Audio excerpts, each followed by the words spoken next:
Assalamualaikum warahmatullahi wabarakatuh. Waalaikumsalam warahmatullahi wabarakatuh. Alhamdulillahirabbil alamin. Wabillahi nasta'in wa ala umuri dunya waddin. Assalatu wassalamu ala asrofil anbiya'i wal mursalin sayyidina wa maulana Muhammadin wa ala alihi wa ashabihi ajma'in. Amma ba'du. Untuk saudara-saudaraku yang rahimakumullah, di sini saya akan menerangkan tentang larangan tabatul atau menghujam. Yang pertama, hadis yang disampaikan oleh Nabi Muhammad SAW merupakan sebagai penjelas bagi seluruh umat yang memeluk agama Islam.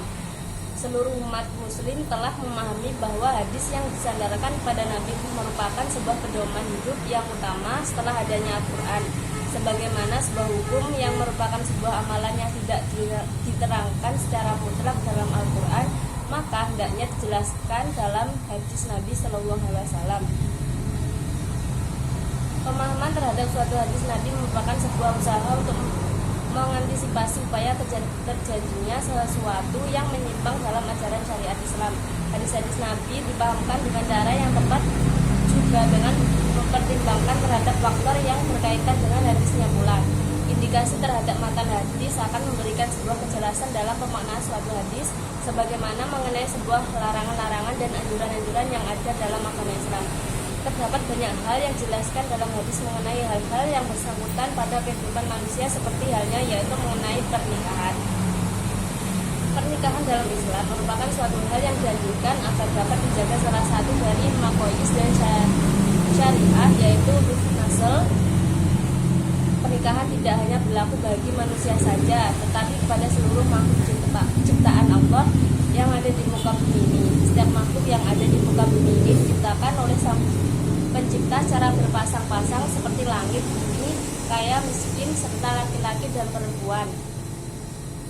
Hidup berpasang-pasang dalam Islam merupakan sebuah naluri bagi seluruh makhluk ciptaan Allah, tidak untuk manusia saja, akan tetapi hewan dan juga tumbuhan. Dalam firman-Nya, Allah menciptakan hambanya yaitu manusia dari satu jiwa, kemudian ciptaan pasangan dari jiwa yang sama akan tumbuh kesenangan, kebahagiaan, serta ketenangan dalam diri mereka.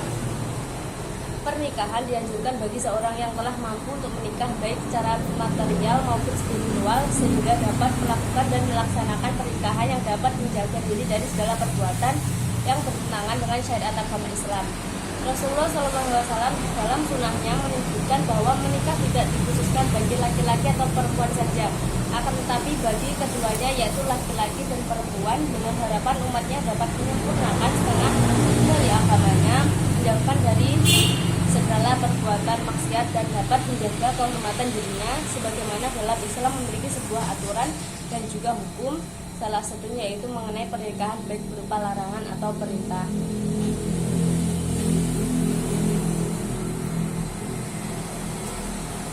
Disebutkan dari hadis riwayat Sahih Al-Bukhari no indeks 5074, yang artinya telah menceritakan kepada kami Ahmad bin Yunus, telah menceritakan kepada kami Ibrahim bin Sa'ad, telah mengabarkan kepada kami Ibn Syihab, ia mendengar Sa'id bin Al-Mu'ayyad berkata, aku mendengar Sa'ad bin Abi Waqqas berkata, Rasulullah SAW telah melarang Utsman bin Mas untuk hidup membujang, dan sekiranya beliau mengizinkannya, niscaya kami akan mengunggiri. Telah menceritakan kepada kami Abu Aryaman, telah mengabarkan kepada kami Su'aib dari Az-Zuhri, ia berkata, telah mengabarkan padaku Sa'id bin Al-Musayyab bahwa ia mendengar Sa'ad bin Abi Waqqas berkata, sesungguhnya Nabi SAW telah melarang Abdullah bin Mas untuk hidup membujang. Jika beliau mengizinkannya, niscaya kami telah mengunggiri. Cara hadis tersebut dijelaskan bahwa sekiranya diizinkan kepada, niscaya kami akan melakukan tabatul seperti tetapi periwayat justru menggunakan kalimat kami akan mengeburi sebagai bentuk mubalaghah. Maksudnya kami akan melakukan tabatul dengan sungguh-sungguh sehingga menghantarkan kami untuk mengebiri diri yang dimaksud bukan kebiri dalam arti yang sebenarnya. Sebab perbuatan ini haram, dikatakan juga ia tetap dipahami dalam arti zahirnya, dan hal itu terjadi sebelum ada larangan mengebiri. Kemudian hal-hal yang dianjurkan bagi orang yang belum mampu menikah. Hal yang perlu dilakukan oleh orang yang belum mampu menikah ialah puasa. Puasa merupakan ibadah yang menjadi rahasia antara seorang hamba dan Tuhannya. Dalam praktiknya, puasa tak hanya sekedar menahan makan dan minum serta hal-hal yang dapat membatalkan puasa. Puasa juga merupakan sarana dalam untuk meredam hawa nafsu yang menyebabkan kriminalitas, terutama kriminal yang berhubungan dengan seksualitas, sebab yang menjadi sumber dari syahwat sendiri adalah makanan dan minuman yang dikonsumsi oleh manusia sebagai sumber energi. Dalam hal ini puasa dapat dijadikan media untuk mengendalikannya, sebagaimana Imam Al-Ghazali dalam Ihya Ulumuddin menjelaskan bahwa puasa dapat menundukkan musuh Allah, sebab media yang digunakan oleh setan ialah syahwat, dan syahwat menjadi kuat dengan makan dan minum, karena Rasulullah SAW bersabda, sungguh setan mengalir pada dari anak Adam dalam aliran darahnya, maka sebutlah tempat alirannya dengan lapar. Rasulullah SAW juga berkata pada Siti Aisyah, perbanyaklah menuntut pintu surga.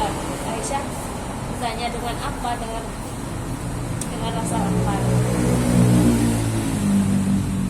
Kemudian menjaga diri, bersikap ifah adalah suatu kewajiban, dan perilaku sebaliknya diharapkan nafsu timbul karena kuatnya syahwat dalam hanya iman, dan para pemuda pada umumnya paling kuat syahwatnya. Karena itu Nabi SAW berbicara kepada mereka dengan memberikan petunjuk bagaimana cara menjaga diri, yaitu apabila di antara mereka ada yang memiliki kemampuan menikah berupa mahar, nafkah dan tempat tinggal, maka hendaklah ia menikah, karena pernikahan akan menundukkan pandangan dari hal-hal yang dilarang dan menjaga kemaluan dari perbuatan yang keji. Kemudian faktor-faktor yang melatar belakangi perilaku membujang. Perilaku disamakan dengan istilah sikap. Menurut Andi Mapir, sikap diartikan sebagai kecenderungan yang relatif stabil dan dimiliki seorang dalam mereaksi terhadap dirinya sendiri, orang lain, benda, situasi, kondisi sekitarnya. Beberapa pengertian di atas merupakan pengertian menurut para ahli tentang perilaku yang bentuknya tidak dapat dilihat secara langsung, tapi harus ditafsirkan lebih dahulu sebagai tingkah laku. Menurut Abu Ahmad, perilaku sosial adalah kesadaran individu yang menentukan perbuatan yang nyata yang berulang-ulang terhadap objek sosial. Selanjutnya, dampak membujang terhadap kesehatan fisik dan mental. Membujang dapat memiliki dampak pada kesehatan fisik dan mental seorang. Secara fisik, gaya hidup yang kurang teratur dan mungkin kurangnya hubungan sosial dapat mempengaruhi pola makan, aktivitas fisik, dan tidur.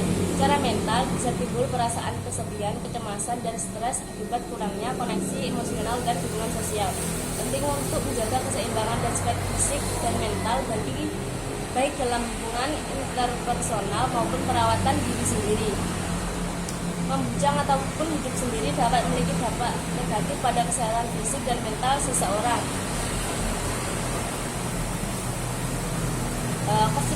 Kesimpulan dari materi ini adalah,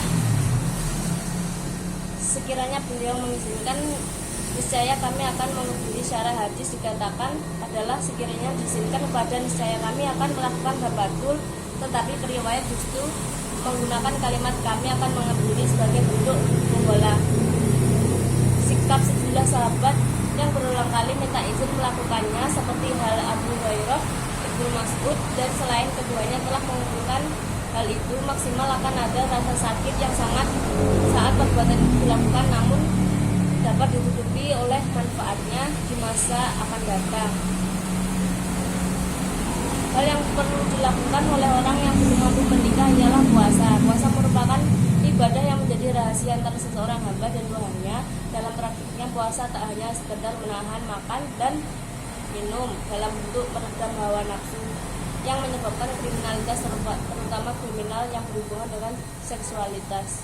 Berikut dari presentasi saya hari ini. Bila ada salah kata, mohon maaf yang sebesar-besarnya. Wassalamualaikum warahmatullahi wabarakatuh.